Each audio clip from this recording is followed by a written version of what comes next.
We are the Association for Child and Adolescent Mental Health, or ACAM for short. Hello, welcome to the Papers podcast series for the Association for Child and Adolescent Mental Health, or ACAM for short. I'm Jo Carlo, a freelance journalist with a specialism in psychology. Today I'm interviewing Sarah Johnson.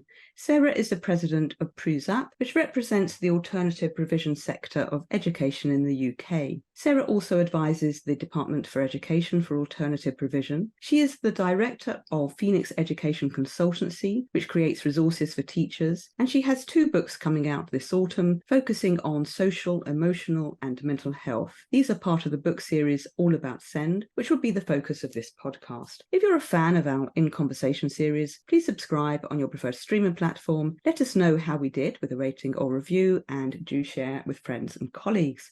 Sarah, welcome. Nice to meet you. I have only mentioned some of what you do. Can you give us a fuller introduction about yourself? I essentially work with the children that are most marginalised in society. So they might be, for example, children that are displaced by war and conflict, refugees, children that might be displaced due to domestic violence into hotels, children vulnerable to exclusion. And again, I use that in a very broad way. So exclusion in terms of being permanently excluded from school, or it might be children with medical needs that makes it difficult for them to attend school. And that could be anything from anorexia nervosa, cancer, anxiety, depression, or even just recovering from an operation. And that's something that I really want to look at different approaches to support children being included in school and to benefit from the education system. So I come very much from a children's rights perspective about it's their right to be in education and receiving an education. Fantastic. Thank you. What prompted your interest in the alternative provision sector of education and your focus on children and young people with social, emotional and mental health needs? I love that question because obviously there's 1,000 different reasons in which I work in the alternative provision sector. And I suppose essentially I really valued my education when I was younger, incredibly valued it, really enjoyed it. I come from a particularly traumatic background in terms of my own upbringing, and school was my safe place. It was a place that I felt nurtured. I had really good relationships with my teachers. And actually, I was able to access education in a fairly easy way, not that all children can. And I suppose I wanted to support those children that found it really difficult and where actually school might not have been a safe place for them. And how do we kind of incorporate that? And I really enjoy working with children in that sector. They're brilliant. They're vibrant, they're exciting, they're engaging. And working with those children just gives me an energy, which I know is not a very good answer, but I just love it. I love doing it. And I've worked in classes of 30 children, for example, and I might only see those children once a week when I'm teaching citizenship, for example. I'm much preferred in the PRU and AP sector, where you could actually build relationships with children. You could find out more about how they learned, what they enjoyed learning, and looking at kind of innovative ways and creative ways of really engaging them. And it was challenging, and I enjoyed that challenge. It's a wonderful answer.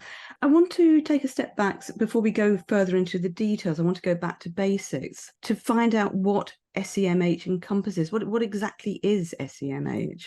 If you asked 1,000 different people, they would probably give you 1,000 different responses. And we all have social, emotional, mental health needs, absolutely. So we all want to feel safe, nurtured and secure in the relationships and the environment that we're in. Children that might have social emotional difficulties often express themselves in ways that can be quite difficult within the classroom or schooling setting, or they may not even get to that classroom setting in the first place. So those are the children, for example, that might have emotional-based school avoidance, anxiety, depression, and so on. But also you might have children in the classroom that you may be aware of some of their difficulties regarding self-harm, for example, the use of drugs and alcohol, or eating disorders, and so on. And it's such a broad term, social, emotional, mental health. And I think one thing that the SEND Code of Practice does is it divides different needs into communication, interaction, physical, sensory, and so on. But actually, we know that those tidy groups are a lot more complex than that. We know, for example, that children with social, emotional, mental health needs might have particular difficulties with their expressive or their receptive language. They might have challenges with having their meaning conveyed and understood. And that might not be because of their emotional regulation per se, but it might be their ability to be able to express themselves and to be understood.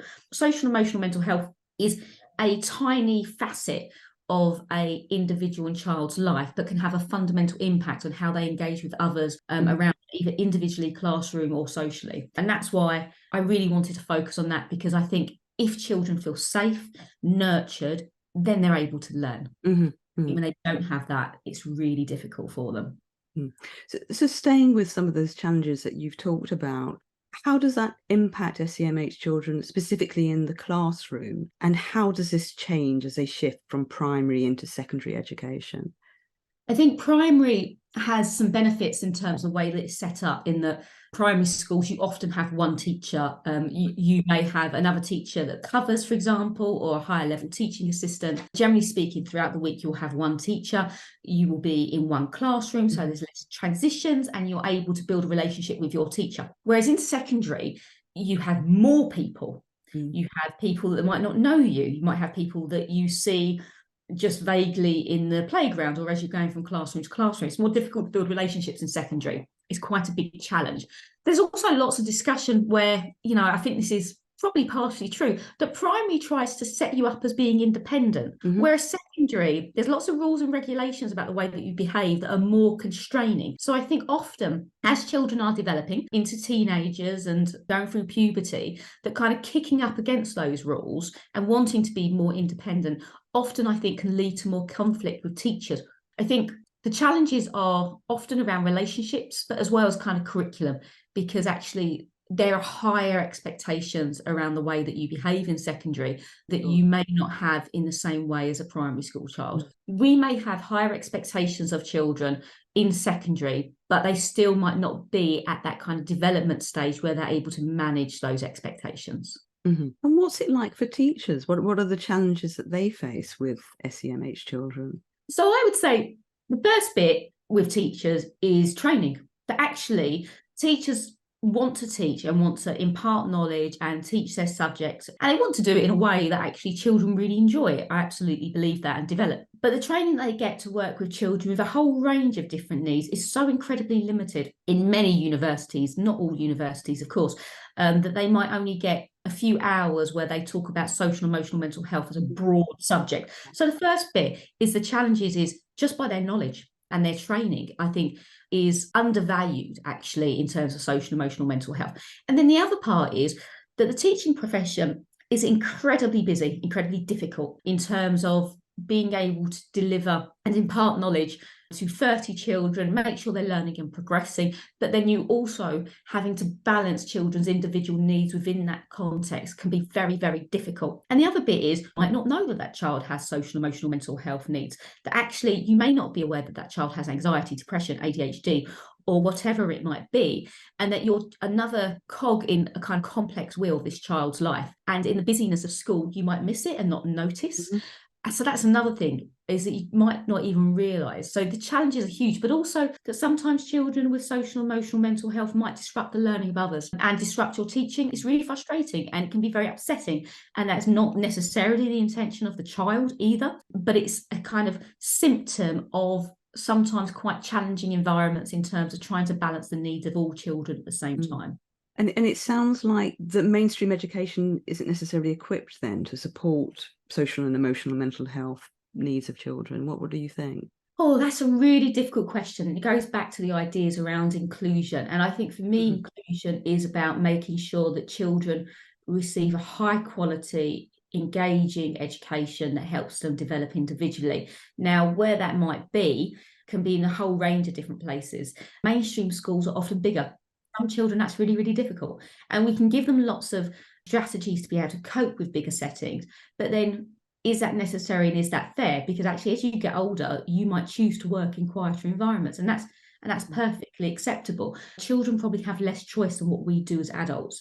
So for me, that's where alternative provision and pupil referral units come in to be able to kind of facilitate those smaller environments with higher staffing to pupil ratios. So, of course, some SEMH children will be taught in those alternative provisions. Sarah, what are alternative provisions like in the UK? They're really broad, I think, is the quick thing to say, is that they're very, very different. I've visited alternative provisions and pupil referral units up and down the country. And the only thing that unites them is that the children within them have a fragmented experience of education. But actually, some operate very similarly to schools in that they might be quite large, have a number of different year groups, for example. They often have more opportunities around vocational and creative learning, but also they might also be backfilling some of the education that children might not have had previously. So they might be more focused on those kind of basic skills of literacy and numeracy. But I've been to alternative provisions that operate like art schools, for example, and it's a heavy focus on art. I've been to those that are really focused on construction. I would say one of the difficulties around alternative provision and pupil referral units is that they often exist in very poor buildings. Not all of them, some of them are incredibly well resourced, but there's still a group of pupil referral units and alternative provision that are in old primary schools. So when we think about things about children's pride in the school environment, I think we need to look at that as well, especially when children might feel dejected anyway. If they go to a place where actually it looks like it's really quite poor building and that's reduced their access to a curriculum, I think that's a telling story for children. So that would be one of the things that I would like to see different for those children as well. Sarah, you advise the Department of Education for Alternative Provision and the Ministry of Justice for Secure Schools, and you supported on the SEND and AP Green Paper. What is your current message to policymakers in relation to the provision of education for SEMH children? So I'm going to respond a little bit to the recent news about contracts being issued to reduce educational healthcare plans for children. I think that the first reduction for educational healthcare plans is likely to be children with social and emotional mental health needs, because it is an easier argument to reduce support for children with ADHD rather than children with cerebral palsy, for example. I'm really worried about that. And I think when you start trying to put targets on not supporting children or not giving them their statutory access to education, you're on very dangerous ground. My kind of top thing would be that actually we stop looking at cutting costs and we start looking at how do we meet the needs of the children that are in our communities. And that is the biggest thing. The irony is, in the long run, it will reduce costs, because if we're meeting children's needs now, we won't be trying to support them when things have gone terribly wrong for those children in the future. So for me, it's don't issue contracts around reducing costs, but actually look at how can that money be best spent to make sure that children in our communities get the support that they need, whether or not they've got social and emotional mental health needs, whether or not they've got physical health needs, whatever it might be, that we support them early on. And the other bit, I think you might have said only one thing, but you know what? I'm gonna dominate this. Early intervention, getting it right in the early years is crucial. We have to have value and love for our early years practitioner who work so hard working with the youngest children who might exhibit quite difficult and challenging behaviour and needs. I think we need to make sure that we are investing in their professional development as staff, but also that we're investing in really powerful children's centres, which is part and central to the community. In the old days, we would call it Sure Start centres. And to me, they are a fantastic model of bringing the community together, but also educating parents and carers around how best do we interact with our children to make sure that they develop in the best way that we can. You mentioned earlier about sort of infrastructure, really, but the poor buildings in alternative provision. Have you got any thoughts about that and about resourcing?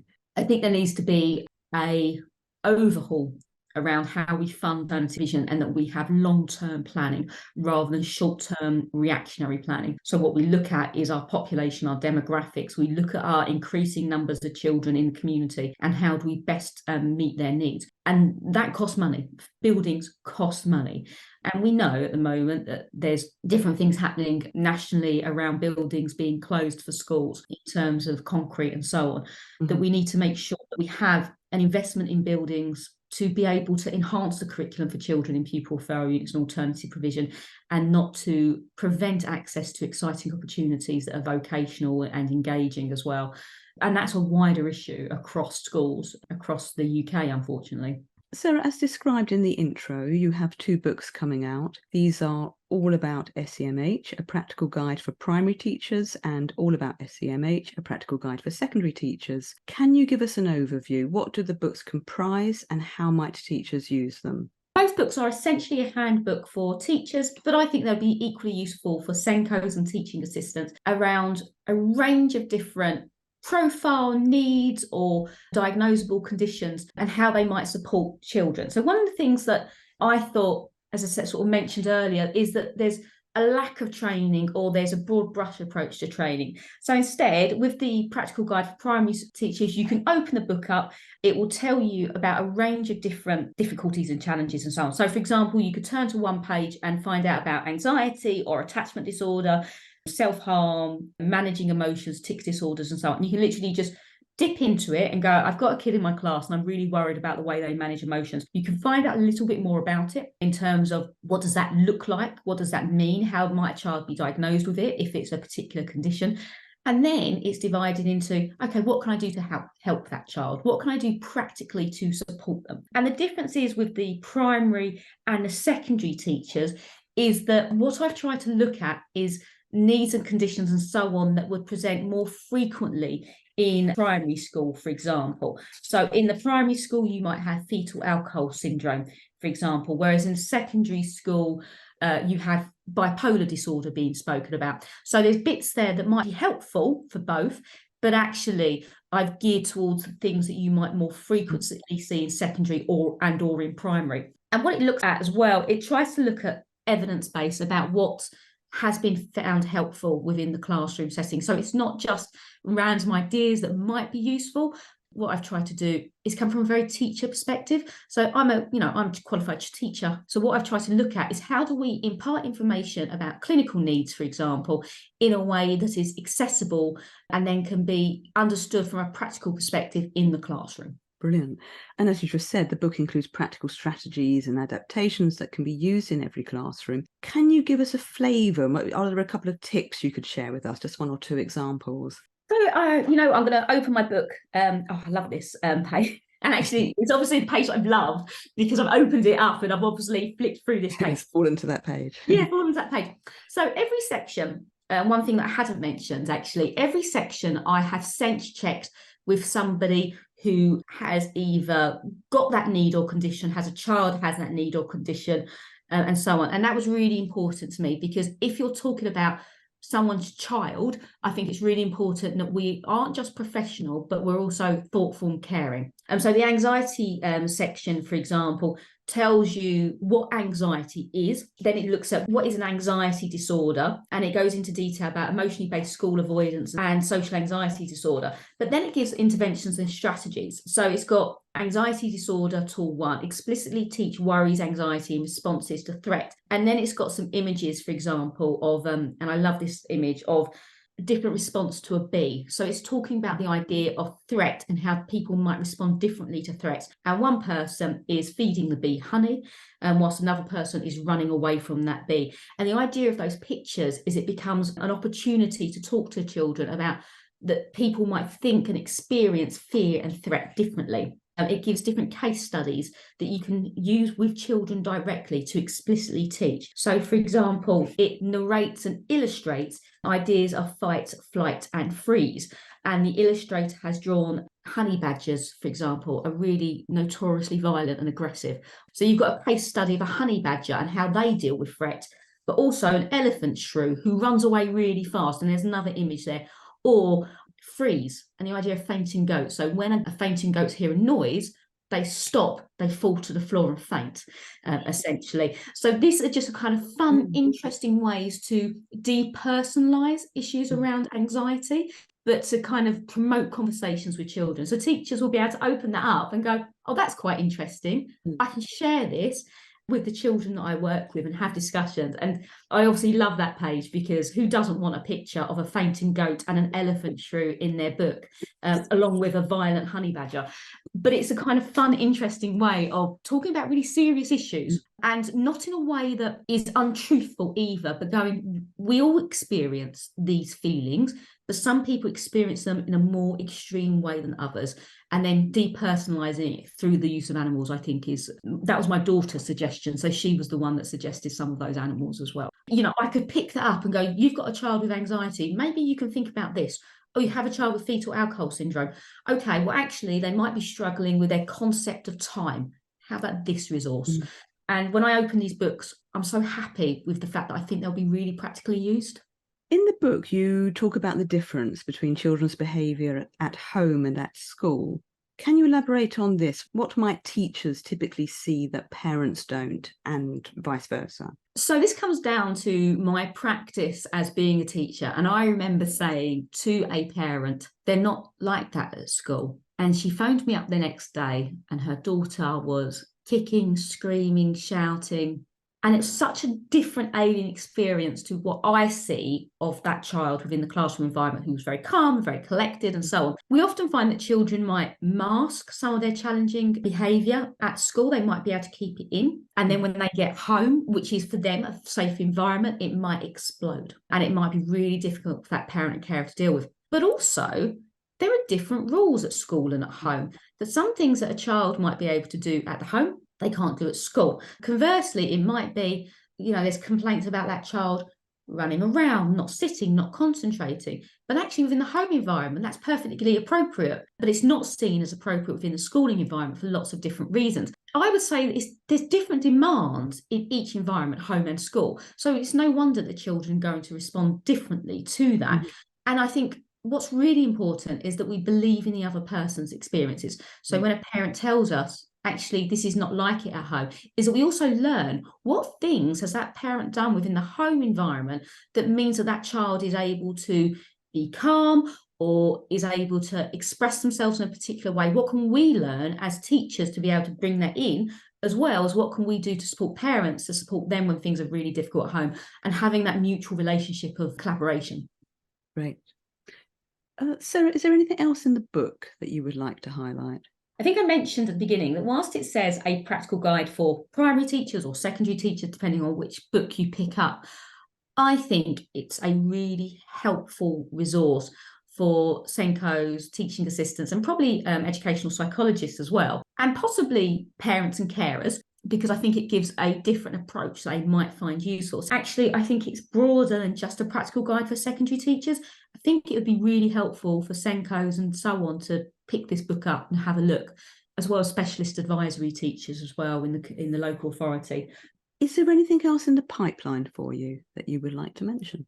So one of the things that people may or may not know about me is that I have 4 children, but 3 are under the age of 2. So I am tired. But saying that, my twin daughters have recently been recently diagnosed with cerebral palsy. And I'm wondering about whether or not actually what might be helpful is resources to support parents around what does that diagnosis mean and what can you do within a home environment. But the other thing is, I'm also researching at the moment is the impact of social media on the school community.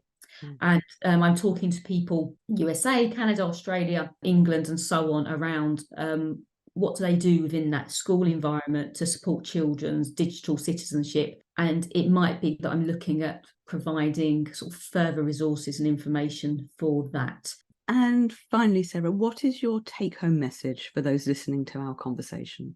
I always use this phrase, and I think it's a really important one. And it's not even my phrase. It's by Dr. Navina Evans, who works in East London. And we were really stuck with how to support the child. And we kept on doing the same things over and over again, and nothing really was changing. And Dr. Navina Evans said, how can we think about this differently?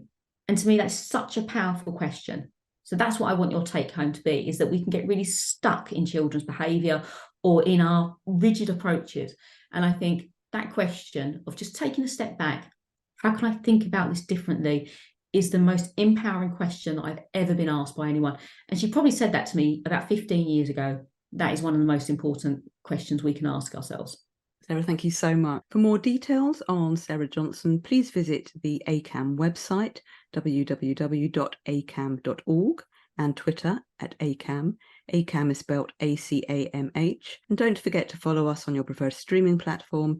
Let us know if you enjoyed the podcast with a rating or review, and do share with friends and colleagues.